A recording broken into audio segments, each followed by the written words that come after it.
안녕하세요. 이번 영상에서는 두 번째 단원 확률, 그 첫 번째 확률의 뜻에 대해서 함께 살펴보도록 하겠습니다. 여러분들께 미리 나누어드린 핸드아웃을 함께 보면서 공부를 해보죠. 자, 처음 나오는 개념은요, 시행과 사건이라고 하는 것입니다. 자, 시행을 한번 볼게요. 같은 조건에서 여러 번 반복할 수 있고요. 그 다음에 그 결과가 우연에 의해서 결정되는 실험이나 관찰입니다. 예를 들어서 주사위를 던져서 어떤 눈이 나오는가, 그런 걸 관찰하는 게 바로 시행이 될 수 있겠죠. 주사위는 여러 번 반복해서 던질 수 있고요. 그 다음에 1이 나올지 6이 나올지는 오롯이 우연에 의해서 결정이 되기 때문이죠. 동전 던지기도 있겠습니다. 자, 다음 사건이라고 하는 개념이 엄청 중요합니다. 이 사건이라고 하는 것을 알려면요, 먼저 표본공간이라고 하는 개념을 이해를 해야 되는데요. 자, 어떤 시행에서 일어날 수 있는 모든 결과의 집합이 바로 표본공간입니다. 예를 들어서요, 주사위 한 개를 던져서 눈이 뭐가 나오는지 관찰하는 시행을 한다고 해보죠. 자, 그러면 주사위를 던져서 나올 수 있는 눈의 수들이 얼마가 있죠? 그쵸? 1이 나올 때도 있고, 2가 나올 때도 있고, 3이 나올 때도 있고, 4가 나올 수도 있고, 5가 나올 수도 있고, 6이 나올 수도 있겠죠? 네, 이것을 모두 모아놓은 집합이 바로 표본 공간인 것입니다. 주사위 한 개 던지는 시행에서 나올 수 있는 모든 결과의 집합이 이것이다. 자, 보통 우리 표본 공간이라고 하는 것은요, 라지 X라고 많이 표현을 합니다. 선생님, 반드시 1, 2, 3, 4, 5, 6이라고 써야 되나요? 1동그라미, 2동그라미, 땡땡땡, 6동그라미 이렇게 표현한 다음에 집합 표시해도 괜찮습니다. 또는 한글로 1이 나올 때, 2가 나올 때, 땡땡땡, 6이 나올 때라고 각각 쓴 다음에 집합 표시하셔도 돼요. 그런데 굳이 그렇게 할 필요가 있을까요? 힘들게 이렇게 나타낼 필요가 없으니까 우리 웬만하면 표본 공간에 있는 이 원소들은 대부분 숫자를 쓰도록 합시다. 최대한 간단하게 나타내는 것으로 합시다. 자, 그러면 그때 사건이라고 하는 것은 표본 공간의 부분 집합이다. 예를 들어서 짝수가 나오는 사건. 주사위를 한 개 던졌을 때 짝수가 나오는 사건이라고 하는 것은 이렇게 쓰면 되는 거예요. 집합 표시하고 2, 4, 6이라고 쓰면 되는 겁니다. 이해되실까요? 네. 사건이라고 하는 것도 결국은 뭐다? 집합이다라는 걸 꼭 기억하셨으면 좋겠습니다. 자, 마지막인데요. 근원 사건이라고 하는 것은요, 표본 공간의 부분 집합 중에서 한 개의 원소로 이루어진 집합이다. 그러니까 이 시행에서 주사위를 한 개 던지는 시행에서 나올 수 있는 근원 사건들은 이렇게 쓰면 되는 겁니다. 1, 2, 3, 4, 5, 6이라고 쓰고요. 각각의 집합 표시를 하나씩 해주면 되는 겁니다.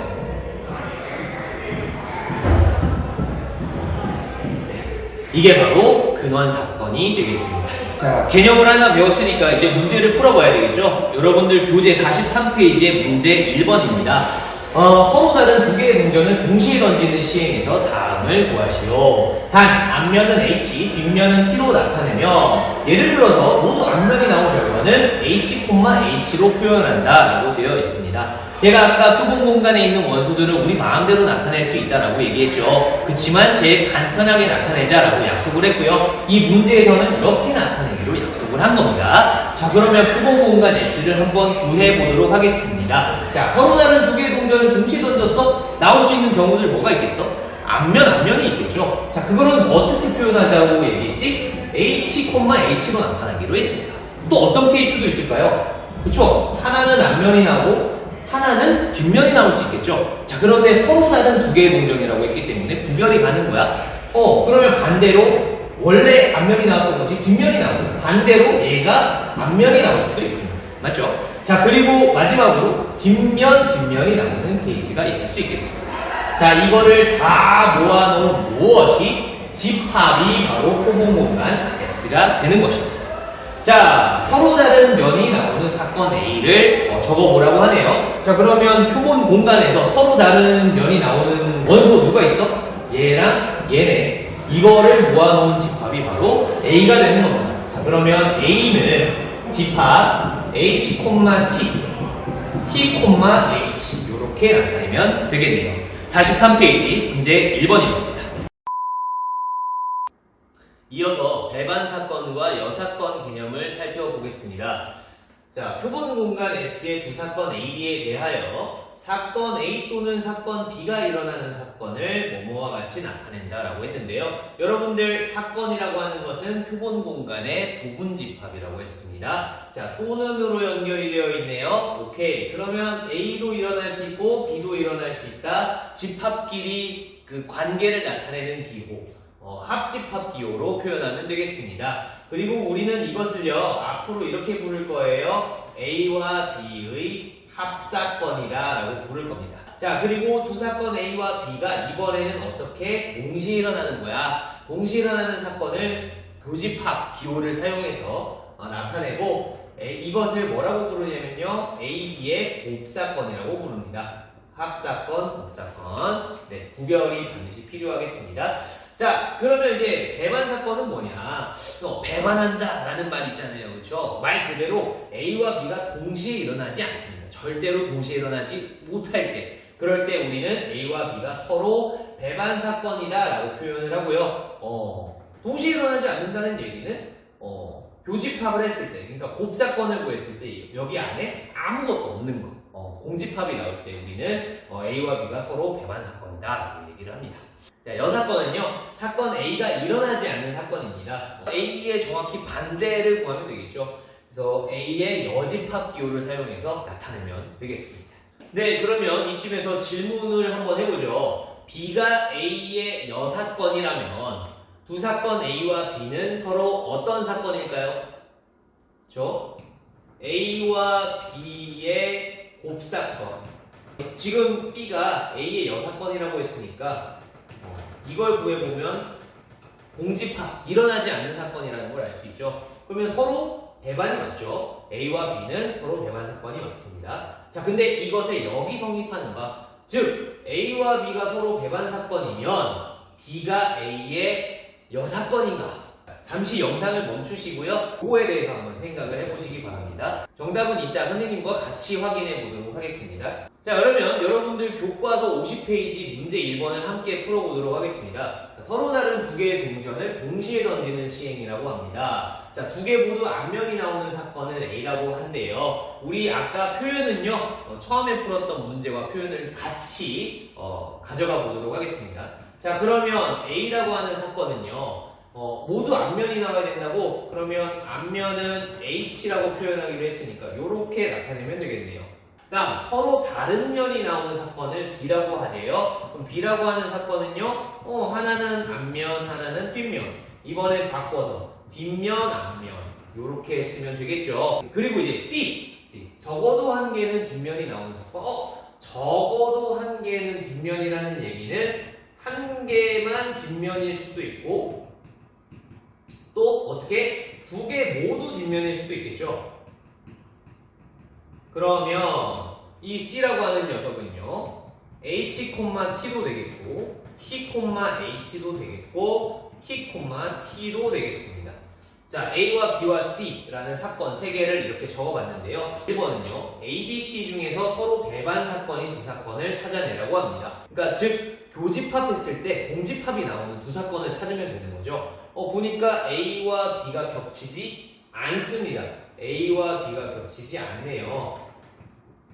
따라서 우리는 A와 B가 서로 배반 사건이다 라고 얘기할 수 있겠죠. 자, 또 있습니다. 그죠? A와 C도 동시에 일어나지 않습니다. 따라서 우리는 A와 C도 서로 배반이라는 걸 알 수 있겠습니다. 그죠? 그래서 이 문제의 정답은 A와 B, A와 C가 되겠습니다. 자, B와 C는 어떤가요? 같은 케이스가 있죠. 그렇기 때문에 B와 C는 서로 배반 사건이라고 할 수 없겠습니다. 그리고 A, B, C 중에서 서로 여사건인 두 사건을 구하라고 했는데요. 아까 A가 HH, 앞면만 나오는 케이스였고요. C가 HT, TH, TT였죠. 그렇죠? A의 여사건을 해버리면 C가 나옵니다. 따라서 우리는 이렇게 얘기할 수 있겠죠. A와 C는 서로 여사건이다. 네. 2번의 정답입니다. 이어서 확률의 뜻을 살펴보도록 하겠습니다. 자, 확률이라고 하는 것은요, 어떤 시행에서 사건 A가 일어날 가능성을 수로 나타낸 것이다. 기호로는 이렇게 표현을 합니다. 자, 수학적 확률과 통계적 확률이 있어요. 수학적 확률부터 살펴보도록 하죠. 표본 공간 S인 어떤 시행에서 각 근원 사건이 일어날 가능성이 모든 같은 정도로 기대될 때 표본 공간 S의 사건 A가 일어날 수학적 확률 PA라고 하는 것은 NS분의 NA다. 즉 일어날 수 있는 모든 경우의 수분의 사건 A가 일어나는 경우의 수다. 동전을 예로 들어보면요, 동전 한 개를 던져서 앞면이나 뒷면이 나오는 것을 관찰하는 시행을 했다고 하겠습니다. 동전을 한 개 던져서 앞면이 나올 확률을 구해보죠. 앞면이 나올 수학적 확률. 그러면 표본 공간이 어떻게 되죠? 표본 공간이 앞면이 나올 수도 있고 뒷면이 나올 수도 있겠죠. 자, 그리고 앞면이 나오는 사건의 확률을 구하는 거니까 앞면이 나오는 사건을 A라고 두면요, 얘는 이렇게 쓸 수 있겠습니다. 맞죠? 자, 수학적 확률 PA는요 NS분의 NA입니다. 자, 이거는 무슨 뜻이냐면 이 집합의 원소의 개수라는 뜻이에요. 그럼 S의 집합의 개수는 앞면, 뒷면 두 가지가 있겠고요. 그 다음에 사건 A, 앞면이 나오는 사건은 앞면 나오는 거 한 가지밖에 없죠. 그래서 1이라고 쓰면 되는 겁니다. 그래서 우리가 동전 한 개 던져서 앞면 나올 수학적 확률은 2분의 1이라고 얘기를 하는 거예요. 보통 우리가 확률을 구하라 라고 얘기를 하면 수학적 확률을 얘기하는 거죠. 이번에 살펴볼 개념은요, 통계적 확률입니다. 같은 시행을 n번 반복할 때 사건 A가 일어나는 횟수를 Rn이라 하자. 이때 시행 횟수 n이 한없이 커짐에 따라 상대 도수 n분의 Rn이 일정과 P에 가까워질 때 이가 P를 사건 A가 일어날 통계적 확률이라고 한다 라고 적혀 있습니다. 하나하나 뜯어서 살펴보죠. 자, 예를 들어서 동전 던지기 시행을 한다고 해보죠. 이 동전을 10번 던진 거예요. 앞면이 나올 수학적 확률이 2분의 1이라고 해서 10번 던지면 무조건 앞면이 5번 나오게 되어 있습니까? 그죠? 그리고 세상이 그렇게 녹록지가 않죠. 뭐 3번만 앞면이 나올 수도 있단 말이죠. 그러면 10번 반복했을 때 앞면이 나오는, 그러니까 사건 A를 지금 저는 앞면이 나오는 걸로 할게요. 자, 앞면이 나오는 횟수를 3이라고 하면 그때의 상대 도수는 10분의 3이 되는 거예요. 이해되시겠어요? n분의 Rn이라는 게 그런 뜻이에요. 그러면 그 수학적 확률 2분의 1과 차이가 나네요. 그렇죠? 이때는.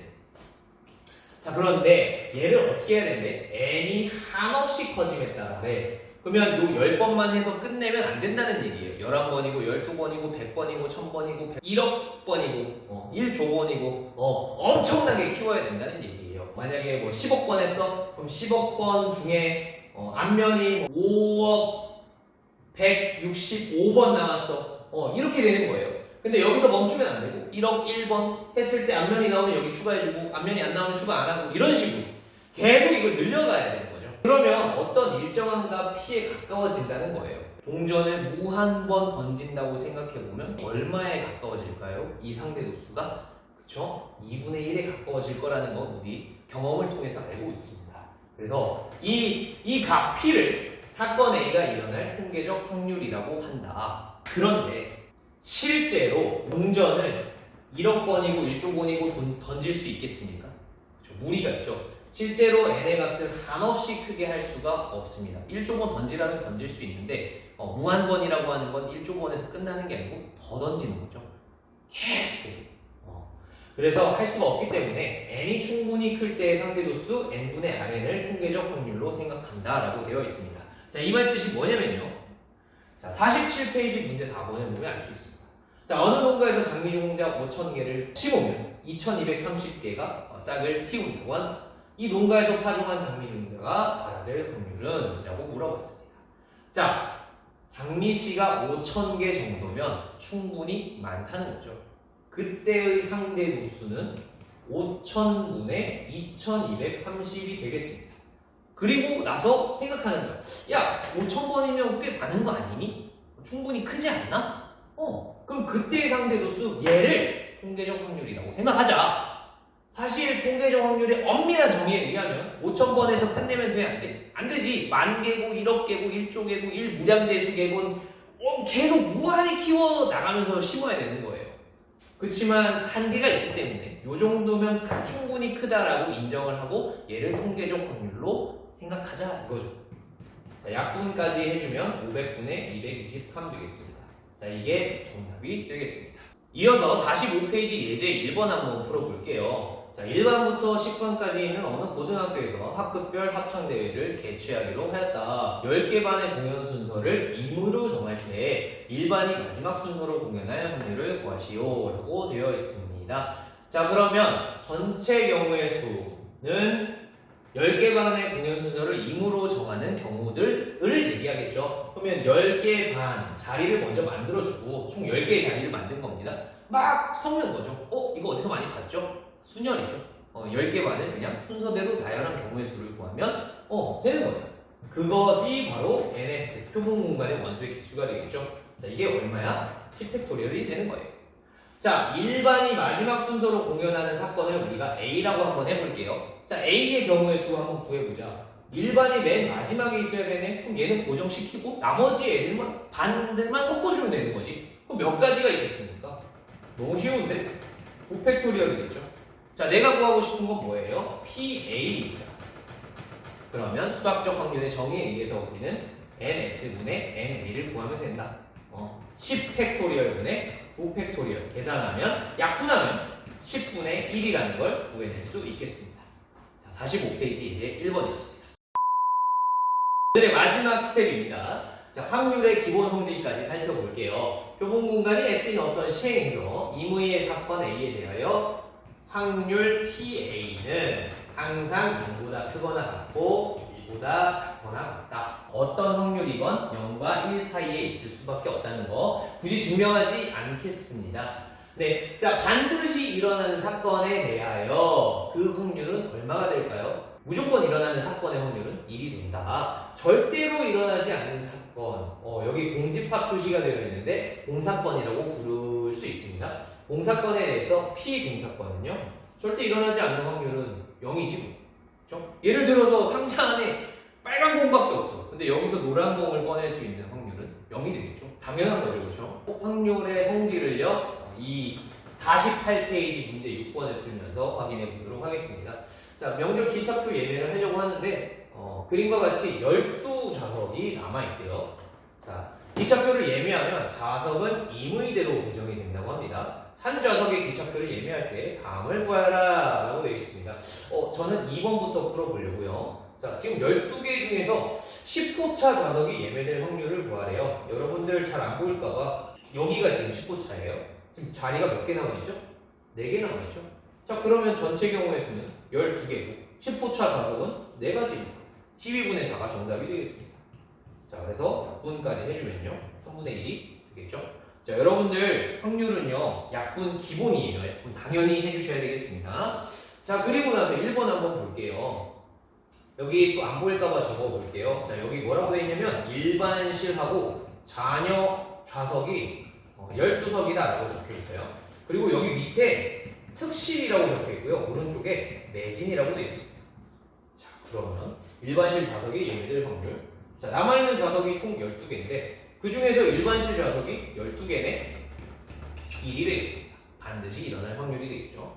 자, 특실 좌석이 예매될 확률을 구하래요. 12자리 남았는데 특실이 몇 개 남았어? 0개 남았지. 정답은 0이 되겠습니다. 네, 이렇게 해서 확률의 뜻에 관한 개념과 예제들을 살펴보았습니다. 영상이 끝나면요, 여러분들은 남아있는 문제를 다 풀어보시고요. 이따가 선생님과 함께 확인해 보도록 하겠습니다.